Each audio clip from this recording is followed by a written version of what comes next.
sekitaran kita itu mempengaruhi sekelilingnya. Apa yang ada dalam diri kita kalau kita gelisah atau murung, ini menggetarkan sekelilingmu dengan kegelisahan dan kemurungan. Jadi kalau kita gembira, sekeliling kita akan hawanya gembira. Dan orang-orang yang di dekat kita akan terpengaruh oleh kegembiraan itu.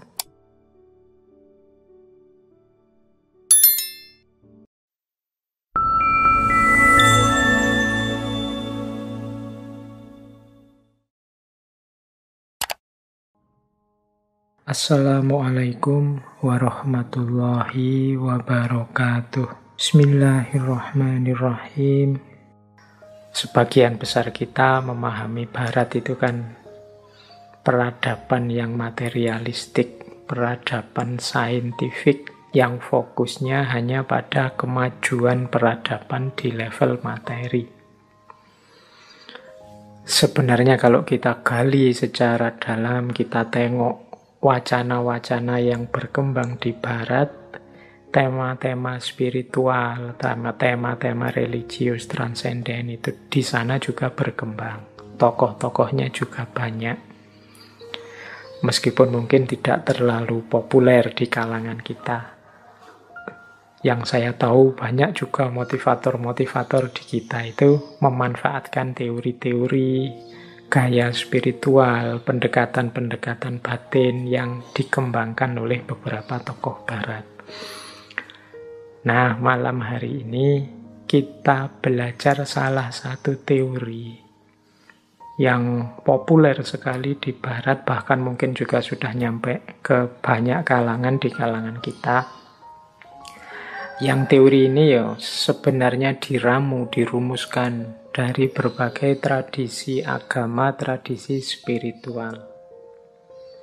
Teori ini dikenal dengan nama The Law of Attraction. Jadi hukum tarik-menarik. Terjemahan literalnya begitu. Apa sih hukum tarik-menarik itu? Ya, bismillah kita belajar ya malam hari ini.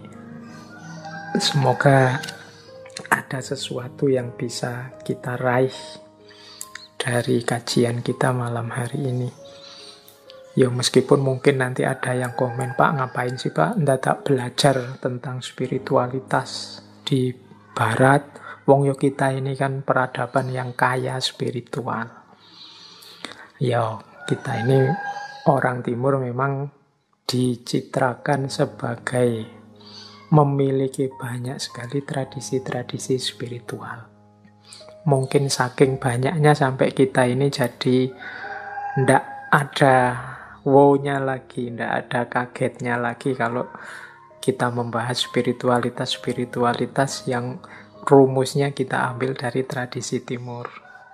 Malam hari ini kita lihat sisi menariknya bahwa ternyata peradaban Barat juga punya tradisi, punya wacana-wacana spiritualnya sendiri. Siapa tahu nanti ada 1-2 wawasan yang bisa menyentuh kita. Kadang-kadang kita itu kan untuk hal-hal yang sudah sangat terbiasa, sangat rutin, kehilangan rasa. Makanya perlu sedikit-sedikit sentuhan yang unik, yang sedikit berbeda untuk mengembalikan rasa itu. Nah, inilah sebenarnya antara lain gunanya kita belajar kemana-mana, mencari kemana-mana. Untuk menyentuh rasa keilmuan ini biar tidak sekedar rutin saja, tapi selalu ada yang membawa kita ke momen-momen ketakjuban, momen-momen wow, momen-momen kalau bahasa Barat, momen-momen eureka, momen-momen kita kaget, wah ternyata selalu ada yang baru, ternyata ada yang berbeda, meskipun dengan kandungan makna yang sama.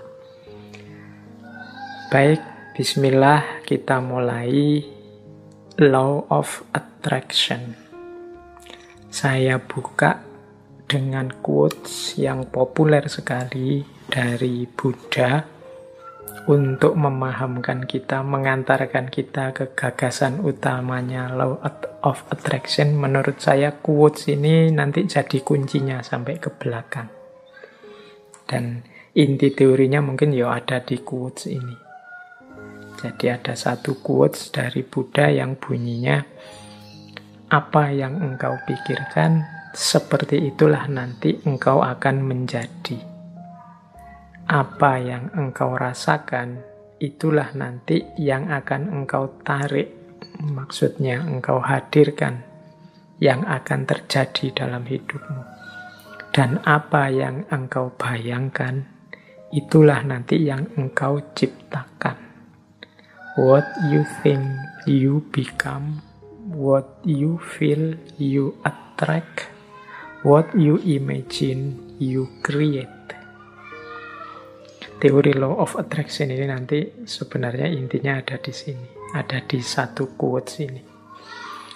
Quotes ini dari Buddha.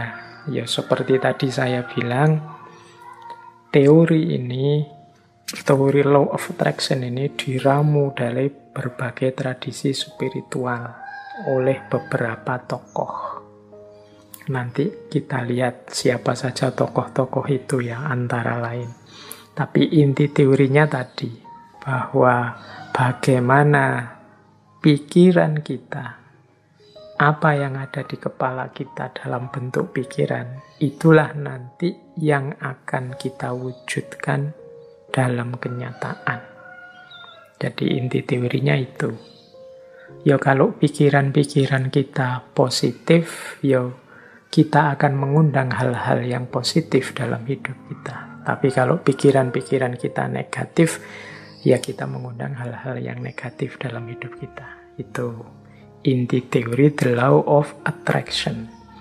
Makanya kalau harus didefinisikan secara ringkas, The Law of Attraction itu hukum tarik-menarik. Jadi apa yang kita fokuskan dalam pikiran kita, itulah yang akan ditarik hadir dalam hidup kita. Kalau kita fokus pada hal-hal yang negatif saja, maka akan hadir peristiwa-peristiwa hal-hal yang negatif. Kalau yang positif juga akan hadir hal-hal peristiwa-peristiwa yang positif. Jadi untuk sementara itu dulu secara definisi.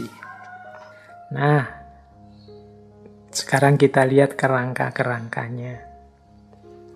Yang pertama, teori The Law of Attraction ini kalau di barat biasanya dikaitkan dengan gerakan spiritual baru.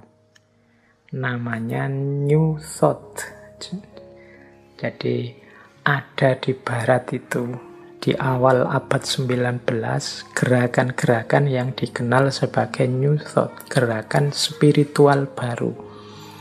Yang isi gagasan-gagasannya secara umum mengambil dari banyak sekali tradisi-tradisi spiritual yang sudah dikenal. Baik spiritual barat, misalnya spiritual dari tradisi Yunani, atau spiritualitas timur dari Hindu, dari Buddha, atau dari agama-agama termasuk Islam, Kristen, dan lain sebagainya. Jadi gerakan yang fokus pada spiritualitas ini nanti dikenal sebagai New Thought. Ya meskipun tidak diambil sepenuhnya sebagai agama atau sebagai aliran tertentu, tapi biasanya dipilih dari agama-agama dan aliran-aliran spiritual itu bagian-bagian spiritualnya. Jadi gerakan ini namanya New Thought. Dulu kita pernah belajar misalnya teosofinya Blavatsky. Nah ini teosofinya Blavatsky itu sering juga disebut sebagai bagian dari New Thought ini. Ada pula yang menyebut cara berpikir spiritual ini sebagai New Age. New Age itu kalau diterjemahkan letterlek era baru. Jadi ya era baru bagi barat. Kalau di kita di timur mungkin ya sudah kenyang dengan konsep-konsep teori-teori spiritual. Sampai-sampai kita tidak pede. Kita itu kan sering menganggap kita itu tidak maju karena terlalu fokus hanya pada hal-hal yang spiritual saja. Tidak memperhatikan kemajuan peradaban di level materi dan fisik seperti di barat. Ini fenomenanya terus jadi unik. Banyak di antara kita yang kiblatnya ke barat, sementara orang baratnya sendiri banyak di antara mereka yang sekarang ingin berjalan menuju kita. Nanti bisa lucu kita mengulang peristiwa barat dengan fokus pada materi dan kenyataan yang positivistik, sementara nanti barat sebaliknya, mereka merindukan spiritual. Nanti hasilnya nanti bisa kebalik. Ya, saya contohkan mudah ya, beberapa kali saya lihat misalnya dalam pertunjukan wayang, gamelan, mungkin musik itu kan banyak beberapa person dari barat yang belajar dalang, belajar gamelan, belajar musik kita, cara hidup kita, dan macam-macam. Sementara kebalikannya, di kita juga banyak yang terpesona barat dan ingin niru banyak aspeknya dari barat. Oke. Nah, jadi the law of attraction itu konteksnya seperti itu. Berawal dari kerinduan spiritualitas barat, maka mereka menggali banyak sekali khazanah-khazanah spiritual, muncul aliran namanya New Thought. Atau kadang-kadang ada juga yang menyebut gaya ini adalah New Age.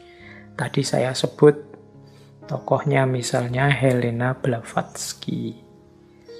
Atau nama lain yang sering disebut juga sebagai pelopornya New Thought ini Phineas Kimby atau Prentice Mulford, atau kalau khusus untuk The Law of Attraction ini mungkin teman-teman pernah mendengar misalnya nama Napoleon Hill, atau yang bukunya populer sekali di Indonesia judulnya The Secret, Rhonda Byrne.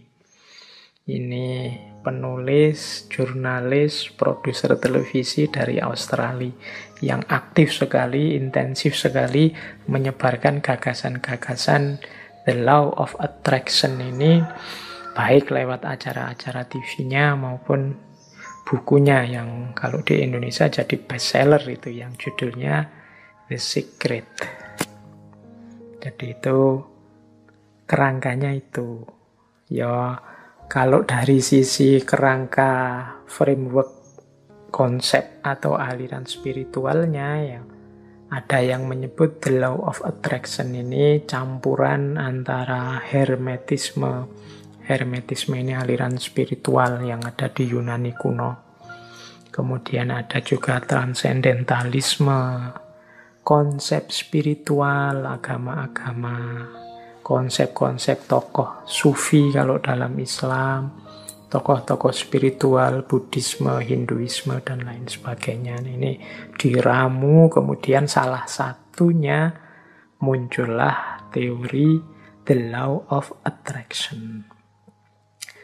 Yang pertama itu. Yang kedua, Law of Attraction ini merupakan salah satu worldview, pandangan dunia di antara banyak pandangan dunia spiritual yang lain.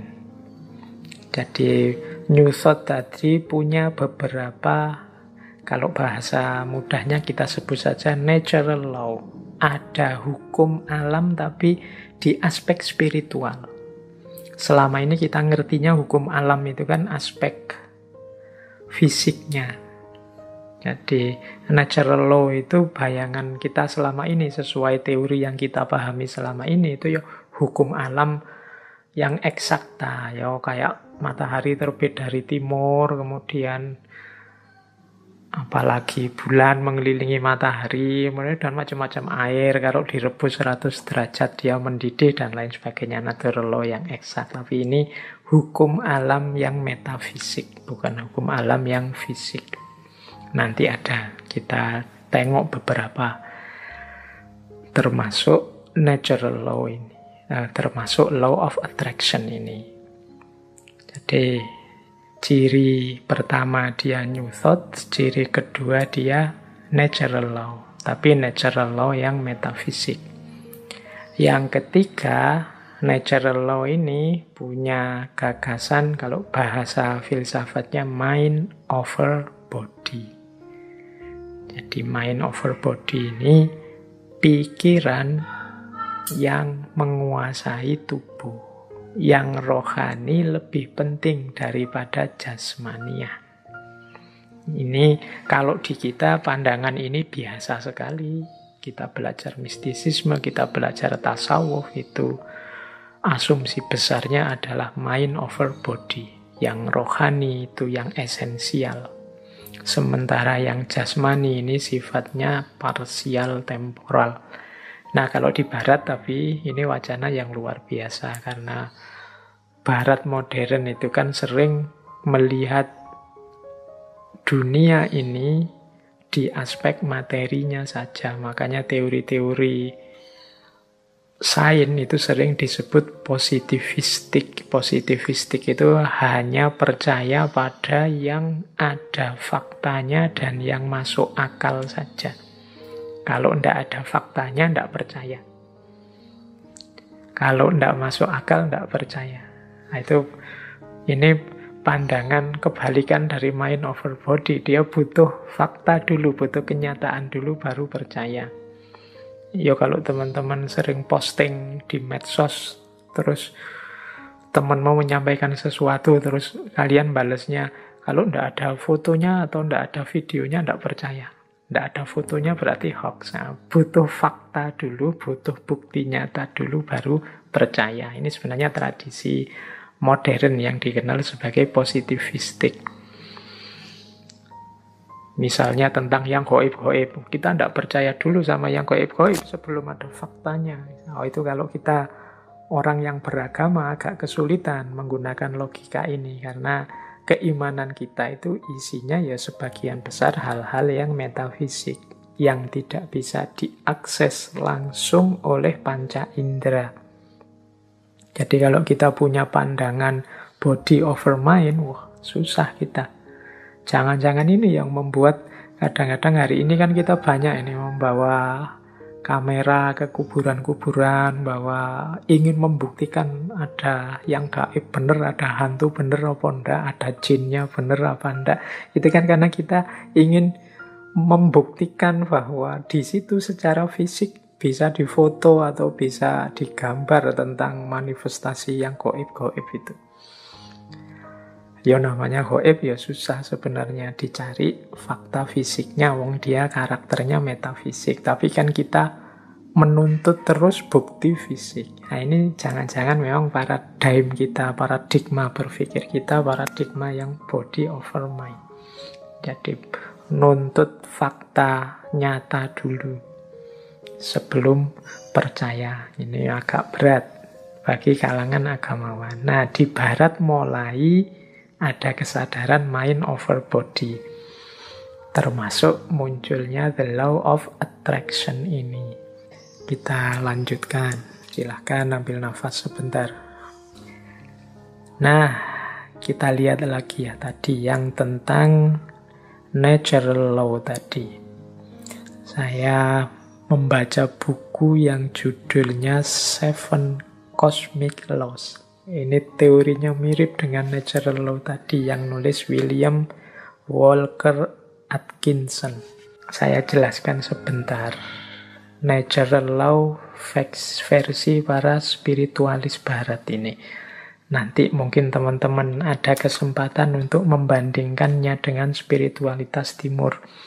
Termasuk mungkin juga spiritualitas Islam. Yo, malam hari ini kita belajar beneran. Siapa tahu ada kebijaksanaan-kebijaksanaan spiritual dari barat yang bisa menggugah kita semakin jadi orang yang baik.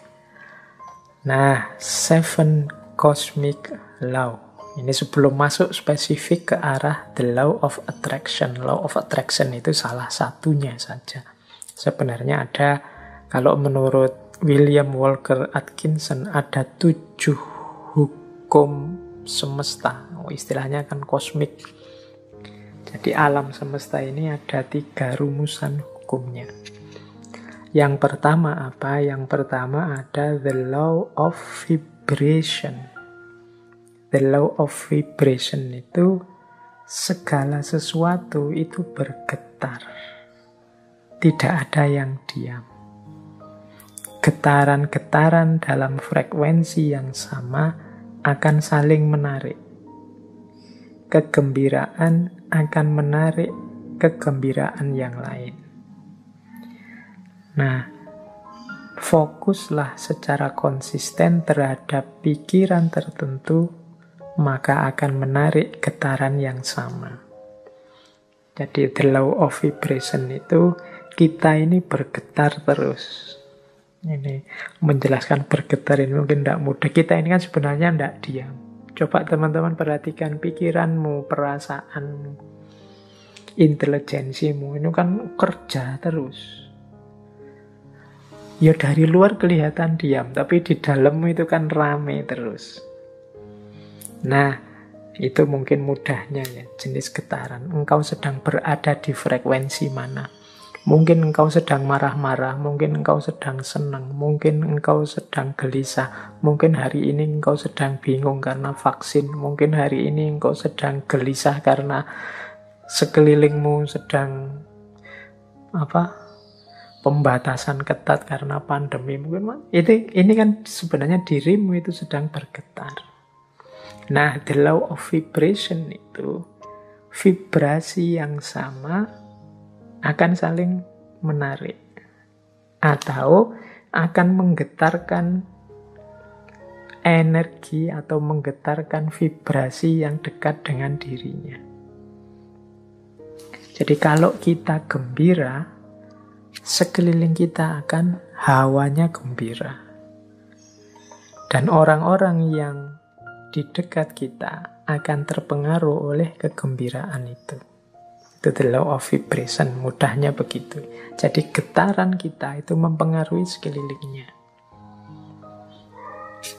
Apa yang ada dalam diri kita kalau kita gelisah atau murung, ini menggetarkan sekelilingmu dengan kegelisahan dan kemurungan. Ini namanya the law of vibration. Makanya kadang-kadang teman-teman kan bisa merasakan kalau misalnya punya teman akrab gitu.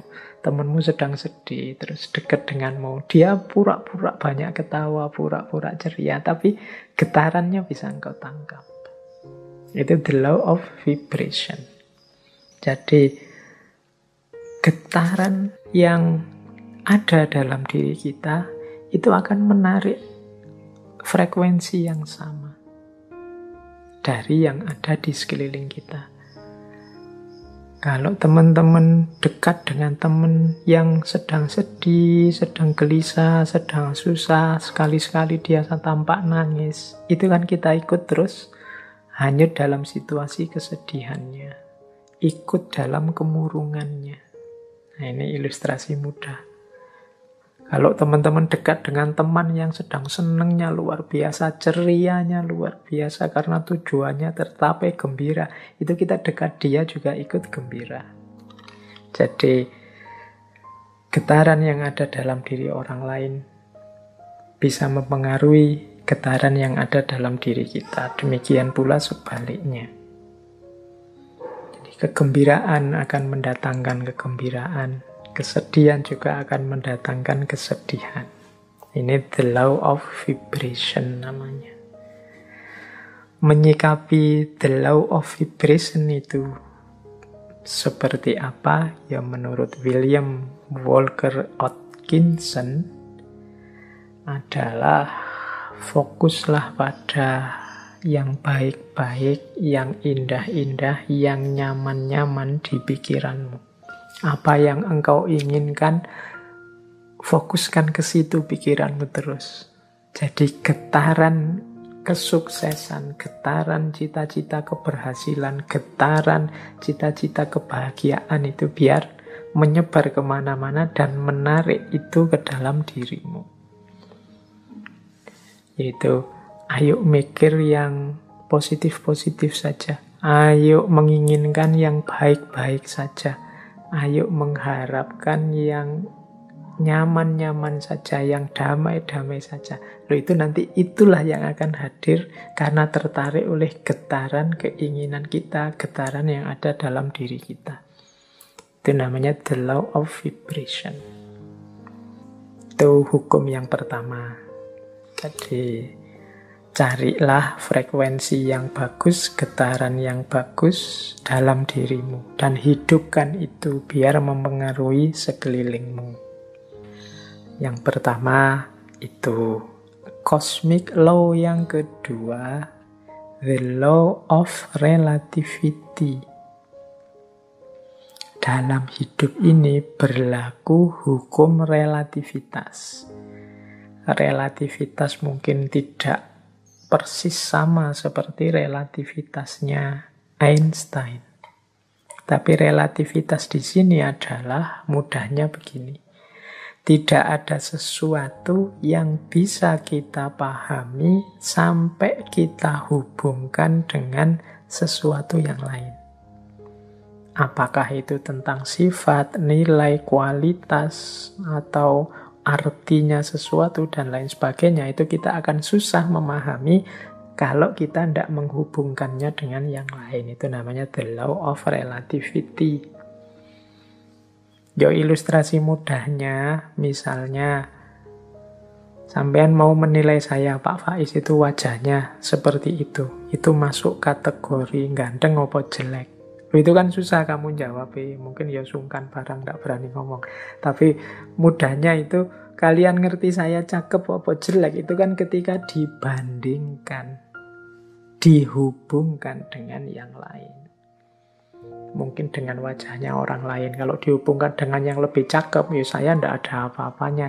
Tapi kalau kamu cari yang lebih drop, jauh lebih jelek, mungkin saya ya masuk kategori ganteng.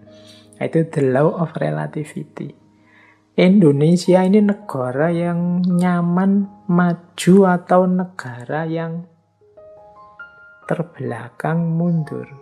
Itu jawabmu mesti susah, karena parameter bisa macam-macam orang bikin. Mudahnya apa? Relatif. Relate-kan dengan sesuatu yang lain. Jadi jawabannya mestinya, yo kalau dihubungkan dengan negara ini kita masih terbelakang. Tapi kalau kita sambungkan dengan negara ini ya masih lumayan. Kita masih tergolong lebih maju. Itu namanya the law of relativity.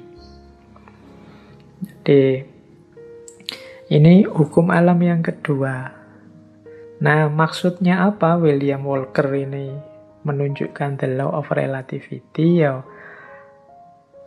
hendaknya kita ini selalu menghubungkan situasi yang kita alami dengan yang lebih buruk atau lebih kurang atau di bawah kita.